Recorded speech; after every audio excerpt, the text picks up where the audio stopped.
Seigneur notre Dieu, oui, nous te disons merci, parce que c'est la foi en toi ou la recherche de toi qui nous réunit ce matin,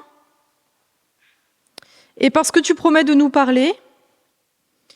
Alors nous te demandons la grâce de ton esprit maintenant, pour que nous puissions t'entendre, que ta parole puisse résonner, et résonner en particulier pour chacun d'entre nous. Oui, Seigneur, nous avons besoin de toi. Alors nous implorons la grâce de ton esprit. Au nom de Jésus. Amen.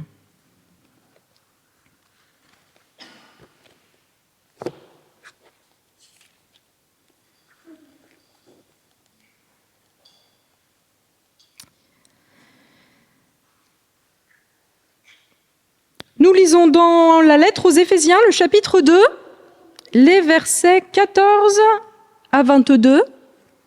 Et nous continuons avec notre série « L'Église comme ». À quoi l'Église est-elle comparée dans la Bible? Et nous commençons donc avec la lettre aux Éphésiens, chapitre 2, versets 14 à 22. En effet, il est notre paix, lui qui des deux groupes n'en a fait qu'un, et qui a renversé le mur qui les séparait, la haine. On parle de Christ ici. Par sa mort, il a rendu sans effet la loi avec ses commandements et leurs règles, afin de créer en lui-même un seul homme nouveau, à partir des deux, établissant ainsi la paix. Il a voulu les réconcilier l'un et l'autre avec Dieu, en les réunissant en un seul corps au moyen de la croix, en détruisant par elle la haine. Il est venu annoncer la paix à vous qui étiez loin et à ceux qui étaient près. À travers lui, en effet, nous avons les uns et les autres accès auprès du Père par le même esprit. Ainsi donc, vous n'êtes plus des étrangers, ni des résidents temporaires, vous êtes au contraire concitoyens des saints, membres de la famille de Dieu. Vous avez été édifiés sur le fondement des apôtres et prophètes. Jésus-Christ lui-même étant la pierre angulaire. C'est en lui que tout l'édifice bien coordonné s'élève pour être un temple saint dans le Seigneur. C'est en lui que vous aussi, vous êtes édifiés avec eux pour former une habitation de Dieu en esprit.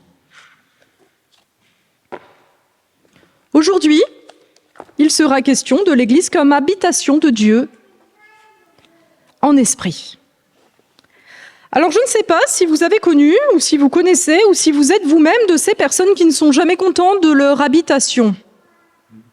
Je connais des personnes, on dirait vraiment qu'ils ont la poisse, à chaque fois qu'ils ont un logement, il y a quelque chose qui ne va pas. Il y a des cafards, il y a de l'eau qui coule, il y a des fuites, il y a des voisins bruyants. Et alors ces personnes, elles effectuent des réparations pour améliorer le logement, des réparations encore, et puis parfois elles changent de logement, et en 10 ans, elles ont fait 5 ou 6 logements. Ces personnes ont-elles moins de chance que les autres? Je pense plutôt que le problème se situe à l'intérieur du cœur, dans une insatisfaction, qui fait qu'on va toujours voir ce qui ne va pas. Cette insatisfaction, elle vient de cette aspiration que nous avons à trouver un lieu où nous nous sentons bien. Un lieu où nous sommes dans la paix. Et ce que nous dit cette quête, c'est que ce lieu dans lequel nous nous sentons bien, cette maison à laquelle nous aspirons, eh bien, elle ne nous est pas accessible humainement. Aucun logement humain que nous trouverons ne nous donnera la paix. Et alors les personnes qui pensent que c'est un logement qui peut leur procurer ça, ne trouveront jamais assez dans leur logement et iront de logement en logement jusqu'à trouver quelque chose qu'elles ne trouveront pas parce que cette paix n'est pas possible dans cette terre, sur cette terre. Cette paix, on la trouve dans cette réalité spirituelle dont il est question ici, l'habitation de Dieu en esprit. Et alors nous allons parler aujourd'hui de l'Église comme habitation de Dieu en esprit, comme ce lieu où nous pouvons trouver ce dont nous avons besoin, ce lieu où nous ne sommes plus des étrangers, ce lieu où nous sommes chez nous. Et nous verrons ici comment habiter cette réalité qui est spirituelle, mais que nous pouvons essayer de vivre dans les relations les uns avec les autres et dans nos relations, notre relation avec Dieu. Premièrement, être l'Église, c'est être avec Dieu, habiter avec Dieu. Il est question ici d'inimitié ou de haine. D'inimitié ou de haine entre nous et Dieu. En fait, ça parle de notre relation à Dieu quand nous n'avons pas Christ, avant Christ. Sans Christ, il y a de l'inimitié entre nous et Dieu à cause du péché. Sans Christ, nous sommes coupés de la vie. Nous sommes coupés de la vie éternelle, de cette plénitude dont nous avons besoin. En Christ, par la croix, rappelle notre texte, nous sommes de nouveau connectés à cette source de la vie. Nous sommes de nouveau vivants.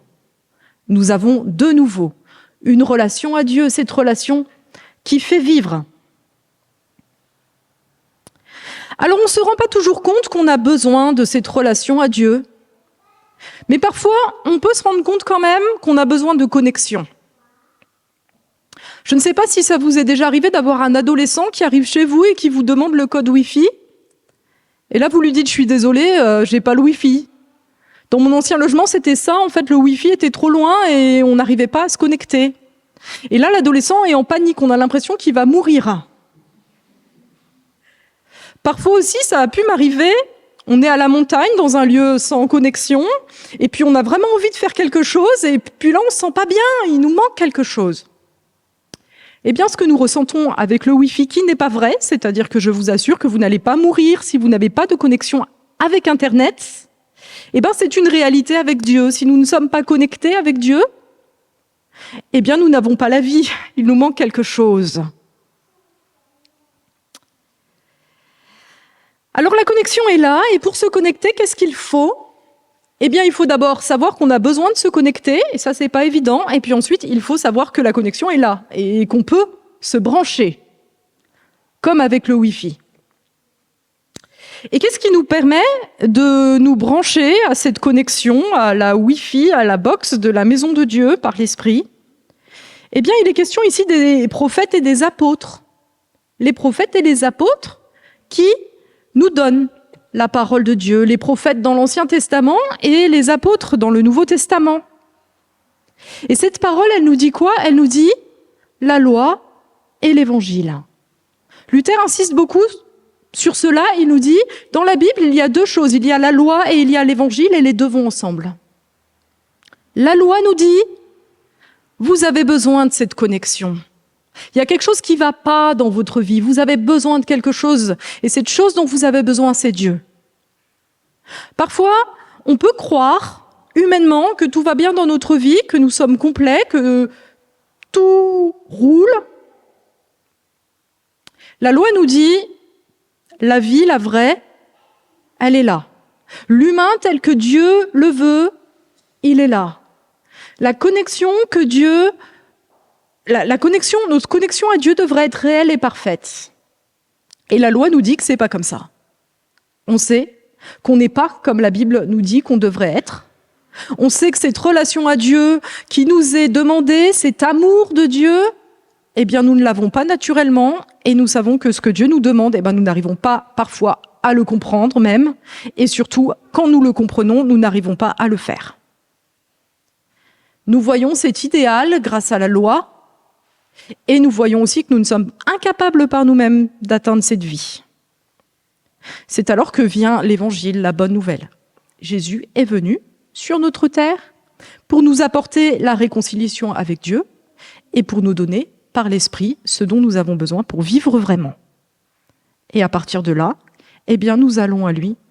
Nous désirons cette connexion, nous désirons apprendre à vivre toujours plus de cette vie abondante qui nous est donnée.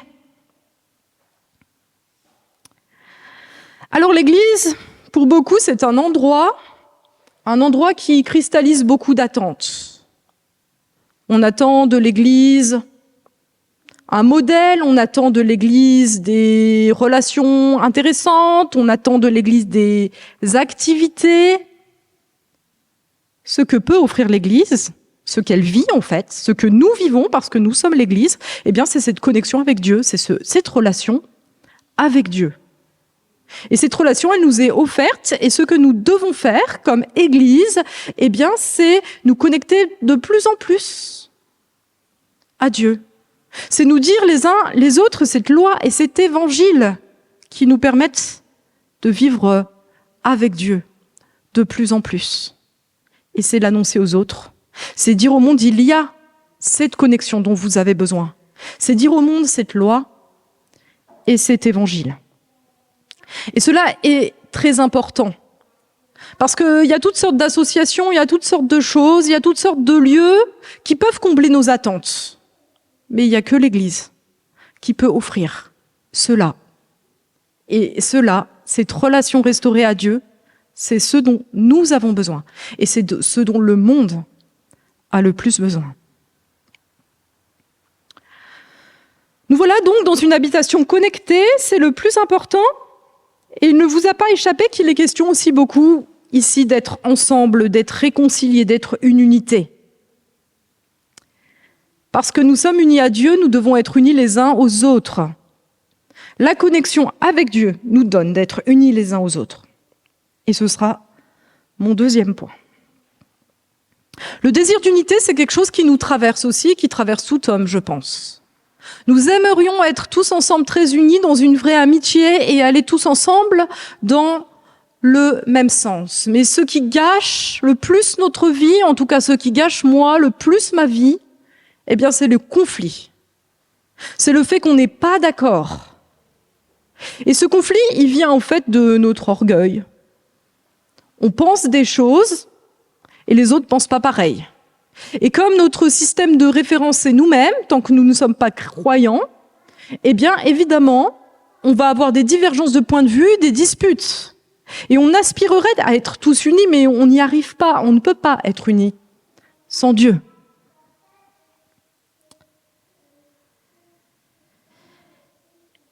Et ces problèmes, eh ben, on les voit aussi dans l'Église, en fait. On les voit dans l'Église et il est question ici des gens qui étaient juifs et des gens qui étaient païens à l'origine. Et quand on est centré sur nous-mêmes, eh ben, on a toutes sortes de divisions qui rentrent quand même dans l'Église. Les juifs, les chrétiens qui étaient d'origine juive, ils avaient une vie qui était relativement conforme à la loi de Dieu et à ce qu'est la vie chrétienne. Ils connaissaient déjà l'Ancien Testament. Et puis il y avait des gens qui venaient du paganisme, qui avaient plusieurs dieux et qui se mettaient à croire en Christ. Et là, leur vie, elle était un petit peu différente. Ils avaient d'autres habitudes, ils avaient d'autres manières de vivre. Et bien sûr, ils tâchaient de mettre en accord leur vie avec la parole de Dieu, mais c'était plus compliqué. Et dans ce genre de situation, eh bien, les uns et les autres peuvent mépriser l'autre groupe. On imagine bien ceux qui étaient d'origine juive, qui avaient une vie conforme à la parole déjà naturellement, plus ou moins depuis très longtemps. Ils pouvaient mépriser les autres en disant mais ceux-là ils sont pas très avancés quand même, ils sont pas très développés. Eux, il faut qu'ils nous écoutent, ils n'ont rien à apporter. Et puis les autres, les nouveaux, peut-être qu'ils se disaient mais ces anciens là, ils ont rien compris, ils sont bloqués dans leur loi. Nous, on est beaucoup plus malins, nous, on vient de beaucoup plus loin, on a beaucoup plus de mérite à être devenus chrétiens parce que nous ne connaissions même pas la Bible. Vous voyez ces divisions qui peuvent, dans l'Église, venir de notre orgueil. Eh bien, tout cela n'a pas lieu d'être, parce que dans l'Église, qui est cette habitation de Dieu, si nous sommes tous connectés avec un fil, un câble Ethernet, à Dieu, eh bien nous cessons de regarder à nous-mêmes et nous regardons à Christ. Et c'est lui qui nous conduit, et alors il nous apprendra petit à petit à le suivre. Et si nous suivons tous le même maître, eh ben nous irons tous dans la même direction et nous pouvons essayer de vivre cette unité. Je ne dis pas que cette réalité, elle est évidente. Je dis juste que si nous cherchons si nous nous tournons vers Christ, si nous cherchons la volonté de Dieu ensemble, au lieu d'être focalisés sur nous et sur notre propre volonté, eh bien, nous apprendrons petit à petit à aller dans la bonne direction, à avancer ensemble. Il n'y a plus les Juifs, il n'y a plus les Grecs, il y a cet homme nouveau, un homme nouveau centré sur Christ. Le corps du Christ a pour tête Christ. Et cela change tout. Nous sommes concitoyens des saints, dit notre texte. Concitoyens des saints, tout le monde. Ceux qui viennent d'être baptisés, ceux qui viennent de venir à Christ et ceux qui sont là depuis très longtemps. Nous sommes concitoyens des saints. Ça veut dire que nous avons tous quelque chose à apporter. Ça veut dire que nous devons tous recevoir des autres et aussi apprendre à donner.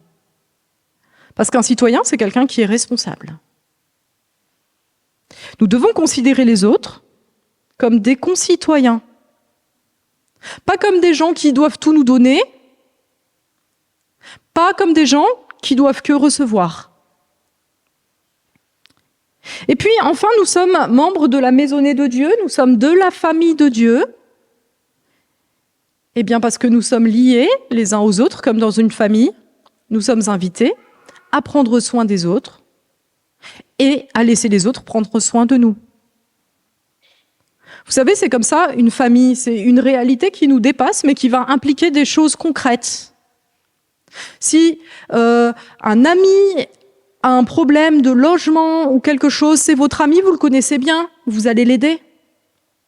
Et en même temps, s'il y a un cousin qui vient de très très loin, à qui vous n'avez jamais parlé, a un problème, eh bien certainement vous allez aussi l'aider. Pas parce que vous le connaissez, pas parce que vous l'aimez particulièrement, mais parce qu'il est de votre famille. Eh bien, c'est cela la réalité de l'Église. Nous sommes ensemble liés, comme nous le sommes, dans une famille. Alors discernons cette réalité merveilleuse et tâchons de la vivre. Tâchons de demander à Dieu que nous puissions la vivre au-delà des mots, en réalité. Enfin, troisième point, être l'Église, c'est être édifié, c'est grandir. Notre texte le dit aussi. Il compare l'Église à un bâtiment dont la pierre angulaire est Christ. Un bâtiment qui grandit, qui croît comme un corps bien organisé, comme une maison qui grandit. Autre frustration de notre vie, construire quelque chose. Construire quelque chose, c'est quelque chose auquel on aspire. Et on est frustré parce que dans la vie, par nous-mêmes, on n'arrive pas à construire grand-chose en fait. Souvent, on construit quelque chose et puis à la fin, ça se termine. Et puis d'autres vont reprendre notre œuvre et puis il ne construira pas forcément comme nous, on aurait aimé. À l'échelle des sociétés, et de plus en plus, c'est de plus en plus rapide en fait. Souvent, une génération construit quelque chose selon ses valeurs. Et on l'a vu, il y a toute une génération qui s'appelle les pionniers, qui a construit Cergy selon ses valeurs. Puis la génération suivante regarde ça, elle voit les limites de ce qui a été construit et elle déconstruit ou elle construit autre chose. Et c'est comme ça, depuis toujours, le livre de l'Ecclésiaste parle beaucoup de ça. Eh bien, on nous dit que l'Église s'édifie, que l'Église grandit. Et qu'elle grandit avec tout le monde. Avec les anciens, avec les nouveaux, avec les juifs, avec les païens. Vous savez, quand on réfléchit à ce conflit qui naît souvent de la difficulté à construire, eh bien, il y a un conflit qui revient tout le temps, c'est celui de la tradition contre la nouveauté. Ça, c'est quand on passe de quelque chose à quelque chose d'autre, il y a toujours ce conflit. Il y a les anciens qui ont l'impression que ce qu'ils ont fait, c'est bien et qui ne veulent pas lâcher, et puis il y a les nouveaux qui ont l'impression que ce que les autres ont fait, c'est nul et qui veulent tout renouveler. Eh bien, l'image du bâtiment dont la pierre angulaire est Christ nous éclaire sur cette question. La pierre angulaire doit rester, et cette pierre, c'est l'Évangile. Et en même temps, le bâtiment grandit. Il grandit avec les anciennes pierres, il grandit avec les nouvelles pierres, et tout se mettra bien en place si la pierre angulaire est là, si Christ n'est pas oublié. En fait, la tradition sans Christ, c'est quelque chose qui ne construit pas. La tradition en Christ, on veut tout le temps garder les mêmes principes, on veut tout le temps garder les mêmes choses. Du coup, quand Jésus amène d'autres personnes à l'église, elles se sentent pas à l'aise. Et puis, du coup, on se met à adorer les choses, les bâtiments, les habitudes plus que Dieu. Et quand Dieu nous conduit dans d'autres chemins, on n'est pas capable de les prendre. La tradition sans Christ, en fait, qu'est-ce que c'est ? C'est l'église comme un musée. C'est l'église pour la journée du patrimoine. C'est l'église morte. Et puis la nouveauté sans la tradition, sans Christ, la nouveauté sans Christ, c'est pas quelque chose qui édifie non plus. C'est quelque chose qui détruit, parce que chaque personne arrive avec ses idées et veut conduire l'Église dans son idée, par rapport à sa culture.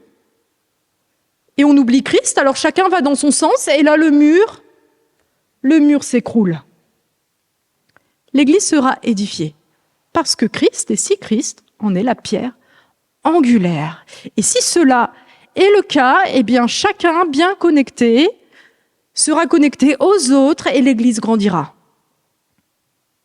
Et quand on pense à l'histoire de l'Église, on peut se dire, oui, il y a des églises qui se sont écroulées. Il y a des églises qui ont oublié Christ. L'Église invisible, la communion de tous les croyants, elle grandit. Elle grandit depuis plus de 2000 ans. Nous sommes unis en Christ, et quand nous serons au ciel, nous verrons des croyants de tous les âges, de toutes les époques. Cette Église, elle grandit par Christ. Et notre tristesse de voir le monde dans lequel nous vivons passer, de voir peut-être les choses auxquelles nous tenons s'écrouler, elle est comblée par cette consolation. L'Église grandit. Et nous en sommes si nous sommes chrétiens.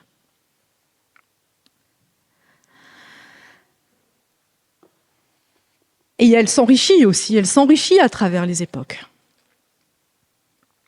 Conclusion, quand j'étais adolescente, je me souviens encore, près de notre quartier, il y avait un promoteur immobilier qui avait construit un beau quartier avec des magnifiques maisons. Et on pouvait les visiter. Alors il y avait des petites maisons, puis il y avait des grandes. Et avec ma famille, on est allé visiter ces maisons juste pour voir en fait. On n'avait pas vraiment les moyens de l'acheter, mais on est allé voir. Et bien sûr, la maison qu'on a préférée, c'était la plus grande. C'était une tellement belle maison, ça faisait rêver. Bon, finalement, on l'a pas acheté, évidemment. On est resté dans notre appartement, mais on avait ce rêve. Peut-être que d'autres auraient pu acheter cette maison. Et si on l'avait achetée, très probablement, au bout de 10 ans, on l'aurait trouvée pas aussi merveilleuse. On aurait vu des petites traces d'usure, il y aurait eu peut-être des petits cafards, ou peut-être des voisins un peu embêtants. Peut-être qu'on se serait habitué, en fait, et on aurait voulu une encore plus grande maison. Pourquoi est-ce que je dis ça ? Si nous sommes dans l'Église, si nous appartenons à Christ, si nous avons mis notre foi en lui, nous avons accès à cette maison avec cette box connectée à Dieu. Mais peut-être que nous n'en mesurons pas la beauté, la grandeur. Peut-être que nous ne mesurons pas, ou plus, la beauté de cette réalité spirituelle. Alors je vous invite à mesurer ce qu'est l'Église, mesurer cette grâce, et nous souvenir que nous pouvons l'accueillir encore et la mettre à l'œuvre. Et puis si nous ne sommes pas croyants, si nous n'avons pas mis notre confiance en Jésus, et que nous nous disons cette maison, j'aimerais y habiter. Comprenons qu'on n'a pas besoin d'être riche pour y entrer. C'est une grâce. C'est une grâce d'appartenir à Christ parce que Christ est venu mourir sur la croix pour nous. Alors demandons la clé. La clé, c'est la foi en la bonne nouvelle de Christ. Demandons la clé au Maître du monde, demandons-la à Dieu dans la prière. Et soyons heureux, frères et sœurs, heureux de cette habitation de Dieu que nous sommes. Amen.